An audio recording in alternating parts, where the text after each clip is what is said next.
अगं सारिका, अशी अचानक आलीस आणि एवढी चिडलीस का बरं तू? लहानपणीची मैत्रीण आहेस ना माझी. आपल्या दोघींनी ठरवूनच बाबा तुझी बहीण लग्नाची आहे, माझा पण भाऊ लग्नाचा आहे, हे आपण विचार करूनच सांगितलं होतं ना. मग बघायचा सगळा कार्यक्रम झाला, सगळं व्यवस्थित झालं, मग तुम्ही नकार का दिला ग माझ्या भावाला? अगं सारिका, मैत्रीचा विषय बाजूला ठेव. तुला माहिती ना ती किती शिकली, किती कमवते, किती श्रीमंत घराण्यातली स्थळ तिला येऊन गेलेत, तरी पण ती नाही बोलते. आणि तिच्या पुढे मी नाही ग जाऊ शकतो. नाही, हल्लीच्या पोरींचं काय कळतच नाही. काय कमी आहे ग माझ्या भावामध्ये? चांगला नोकरीला आहे, गावाकडे आमचं शेत आहे, सगळं व्यवस्थित आहे. अजून काय पाहिजे? बंगला आहे स्वतःचा. आणि तुला सांगू काय, हे आत्ताच्या पोरी आहेत ना, कमवायला लागलेत.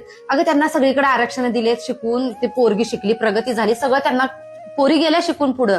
पण त्यांनी थोडी ना मानसिकता बदलली पाहिजे. माहितीये, हे श्रीमंत पाहिजे, असाच पाहिजे, तसाच पाहिजे म्हणून ना हे लग्नाचा आहे ना व्यवहार करून टाकलाय. काय ग, ती लग्न पण एवढी ब्रँडेड करतात, एवढा ढीगभर खर्च करतात, कुठं लग्न टिकतात ग? लग्न म्हणजे एक छान त्यांना एक इव्हेंट वाटतं, इव्हेंट. आणि इव्हेंट नाही ना, फक्त एक हे होतं, अल्बम होते, आयुष्य नाही घडत. आणि हे कळत नाही का ग आत्ताच्या पोरींना?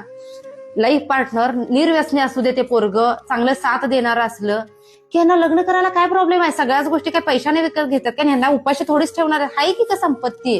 अगं पोरी एवढ्या शिकल्यात, कमवतात, मग त्यांच्या अपेक्षा एवढ्या असणारच ना. हे आपल्या समाजामध्ये ना, ज्या वेळेला पोरगी बघायला जातात त्यावेळेला तिचे संस्कार बघतात, हे सगळीकडेच सांगतात. पण जेव्हा पोरगा बघायला जाताय त्यावेळेला त्याची प्रॉपर्टी, त्याची इस्टेट, त्याचं कमाई किती आहे, हे सगळं बघून, म्हणजे त्याची अवकात बघून तुम्ही लग्न ठरवताय. मी एक सांगू काय, श्रीमंत पोरगा असेल तर ते एखाद्या गरीब पोरगीला लग्न करून घेते काय, पण एखादी शिकलेली पोरगी गरीब मुलाला नाही करून घेत. त्यामुळे लग्न, हल्ली लग्न राहिलं नाही, तो एक व्यवहार झालाय. आणि हे व्यवहार झाल्यामुळेच हल्लीची लग्न टिकत नाहीत.